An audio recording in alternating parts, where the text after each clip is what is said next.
What's up mga ka-junkie? Good afternoon. Time check 5 p.m. and tomorrow is my day off. But for today's video, pag-uusapan natin ang tungkol sa tanso o classification ng tanso o copper. Ang iba't ibang uri ng tanso. Ano-ano nga ba itong tanso na pwede nating ibenta sa junk shop sa mas mahal, average at mababang presyo? Kaya kung bago ka lamang dito sa aking channel, huwag kalimutang mag-like at mag-subscribe at tuloy-tuloy lang ating chikahan. This is Gray Bonet and welcome to my channel. Okay guys, mga ka-junk, as you can see, meron tayong iba't ibang klase ng copper. 4 ang klase ng coppers o tanso. Tanso na lang para mas makaintindihan tayo dito. 4 ang klase ng tanso. Class A, Class B, Class C, Class D. Tinatawag na tanso A, tanso B, tanso C, at higit sa lahat ay yung tansong dilaw o makukuha sa mga antik. Ano-ano nga ba itong mga klase ng copper na dapat mong malaman kapag ikaw ay magbebenta sa junk shop para hindi ka malugi at ano-ano ang pinakamahal at pinakamurang klase ng tanso at saan-saan ito makukuha. Okay, nandito na tayo ngayon. Meron akong 4 na klase ng tanso. Ito na yon, 4 to 4 to at kinuha ko ito sa mga nabili ko ngayong araw. Ang unang tanso ay tinatawag na tansong A o Class A, Copper A. Ang itsura ng Copper A ay ganito. Ganito siya, makintab siya. Kung inyong makikita ay makintab siya. At saka parang bagong-bago, parang bagong binili sa hardware tapos binalatan. Kaya makintab. Ito ang pinakamahal na tanso. Naglalaro ito sa presyong 650 to 700 ang kilo per kilos. Ito pa. Ito. Pag nakakita ka ng ganito tapos binenta mo sa junk shop ang tanso mong ganito at sinabihan ka ng Class B, Class C, huwag kang papayag dahil ang ganitong klaseng tanso ay tansong A o Copper A. Ito ang pinakamahal na tanso. Kalimitang makukuha ito sa mga kuryente o sa mga malalaking building na pinapagawa. Kadalasan nagbebenta sa amin dito is yung mga mahalagang tao. So ito yung Copper A. Makintab siya kumpara sa Copper B. Ngayon, ito naman ang Copper B. Kung inyong makikita, hindi katulad ng Copper A, ito ay medyo dark na yung kulay. Ito sila. Ito ang tinatawag na Copper B o Class B o tansong B. Nabilong siya sa tansong B o TB. Hindi tuberculosis sa TB. Pagkakaiba nila sa ito yung Copper A. Tingnan yung pagkakaiba nila. Mas makintab ang Copper A at may dark color. Kapag nag-dark color na is mai-separate na natin yan at matatawag na tansong B. Naglalaro ito sa presyong 680 to 700 per kilo. Ngayon guys, pag ang Copper A nyo ay sinunog nyo, hindi ito mapapasok sa Copper A. Copper B lang ito. Dahil dark color na ito, kung inyong makikita, ito ay sunog na. Pero malalaking gahibda siya. Ito ay pasok pa rin sa Copper B. Kaya kung magbibenta ka sa junk shop at sasabihan ka na, oh, nasunog na yan, Copper C na yan, huwag ka maniniwala, hindi tansong C yun. Mananatili pa rin yung tansong B dahil malalaki ang kanyang hibla. Pasok pa rin yun sa Class B. Ngayon naman is, nakikita nyo ito. Ito ay galing dito.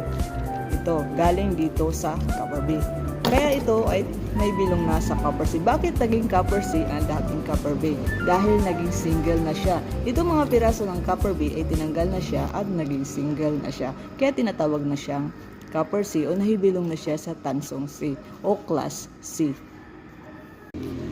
Ang Copper A at Copper B ay nakukuha siya sa malalaking establishment katulad ng sinabi ko, kable ng kuryente, at higit sa lahat yung sa mga pinapagawang building, doon nakukuha ang Copper A at saka Copper B. Ang Copper C naman ay nakukuha siya sa mga appliances.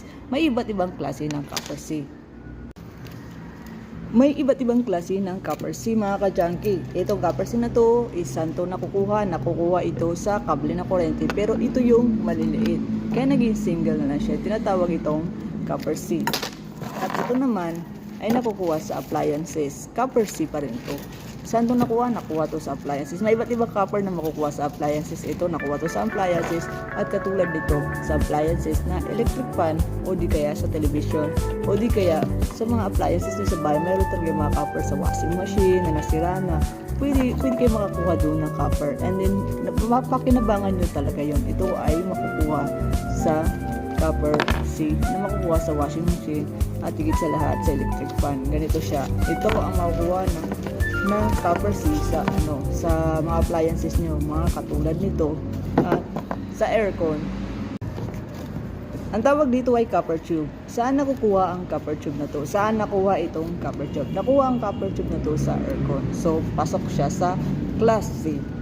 Naglalaro ang presyo ng Class C sa 600 up to 660 ang kilo. Per kilo yon. Mataas na kasi ang presyo ng tanso ngayon.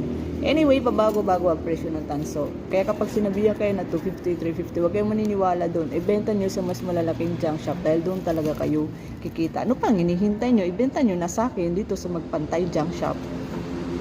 Ngayon, doon naman tayo sa pinakamababang tanso, ang tansong dilaw. Ang tansong dilaw o Class D. Ito, kung makikita nyo ito ay tansong dilaw. Yan. At saka ito. Ito, nakukuha ito sa mga lumang gripo. Kung mayroon kayong gripo na makaluma na at ibenta nito, pasok ito sa copper D o tansong dilaw. Pati yung metro ng makalumang gripo, pasok pa rin yun sa copper D. Tulad nito. At higit sa lahat, yung mga makalumang bagay, yung mga antique, mga copper yun, pasok yun sa copper D. Ang copper D namin ay naglalaro siya sa 350 to 450 ang presyo. Dito lang yan sa Magpantay Junk Shop. Philemon Magpantay Junk Shop. Ngayon mga ka-junkie, may tinatawag na fake copper o fake na tanso na makukuha sa mga appliances. Yun yung mga modernong appliances na nakukuhanan ng mga fake. Ano nga ba ang palatandaan na ito ay fake na tanso o hindi ito nahibilong sa copper? At ito lamang ay isang aluminum lights. Pasok yun sa aluminum lights. Halimbawa, katulad nito, ito ay nakuha sa electric fan. Kung makikita nyo dito ay kulay pula siya. So, ibig sabihin, purong tanso. Class C yun na purong tanso. Samantalang, ito naman, makukuha ito sa electric fan na aluminum. Modern electric fan. Yung mga bagong electric fan, hindi tanso ang laman nun. Yung mga makalumang electric fan, yun ang tanso. Kung makikita nyo, ang pagkakaiba nila, ito ay puti. Tigit sa lahat, ito ay mahirap. Mahirap, ganun no, kita nyo, mahirap. Hindi katulad ng tunay na tanso. Ito, masyado siyang pula, tansong pula. Ayan, di ba? Kaganda naman no, tingnan mo, ayan. Ito naman is mahirap siya. Tulad nito, ito din, fake rin to. Isa rin itong alloy o aluminum lights. Nakuha rin ito sa appliances. Mga modern appliances na nakukunan natin ng mga fake copper. Yun ang nagpapatakbo sa kanya. Yung mga lumang appliances, yun ang makukunan mo talaga ng totoong copper. At syempre, bago namin bilhin ito, kung ikaw ay may binibenta sa aming copper sa junk shop is ito, nakikita nito, minamagnet muna namin. Kita nito, hindi na siya nadikit. Kung nadikit ito, kailangan mong baklasin dahil sa loob nito ay mayroong tinatawag na bakal. So kapag natanggal na yon, pasok mo siya sa copper D. Katulad naman nitong copper tube, ang pinaka main problem talaga namin nito ay yung malalaki nito is meron talagang itong bakal. Yun ang pinaka main problem namin. Ang ginagawa is ginigrind ito at kinukuha yung bakal. Ito ay copper C. And that's all for today's video. Sana ay may natutunan kayo sa itin. And that's all for today's video. At sana may natutunan kayo. At kung ikaw ay magbebenta ng tanso sa junk shop, ay piliin mo ang mas malalaking junk shop. Dahil mas mahal ang presyo ng malalaking junk shop sa maliliit na junk shop. Bakit? Dahil sa malalaking junk shop is bumibili sila sa mga maliliit na junk shop. Ang mga maliliit na junk shop ay nagbebenta sa malalaking junk shop na katulad namin. Higit sa lahat, wag magpauto. Kapag sinabi na 300 to 50, wag mong ibibigay. Dalhin mo ito sa malalaking junk shop. Sa akin, dalhin mo ito sa akin dito sa Padre Garcia, sa Philemon Magpantay Junk Shop. Makikita mo ako. Nakikita mo mukhang to sa Philemon Junk Shop dito sa Padre Garcia, Bawe. Kaya ikaw, wag kang magpapauto. Kapag mayroon kang copper dyan, benta mo kaagad ito. Sinasabi ko sa'yo, hindi ka magsisisi kapag ibinenta mo ito sa Philemon Magpantay Junk Shop. Thank you for watching at laging tatandaan, sa pera mayroong basura. And that's all. Final na talaga tong goodbye. Lagi mong tatandaan nito. Ikaw ka Chunky, ikaw ka Chicks Maxler, ikaw kumari ko, ikaw na nanonood nito. Lagi mong tatandaan na sa basura ay mayroong treasure. Sa basura ay may pera. Thank you for watching. This is Ray Bonet and welcome again to my channel. Sayonara.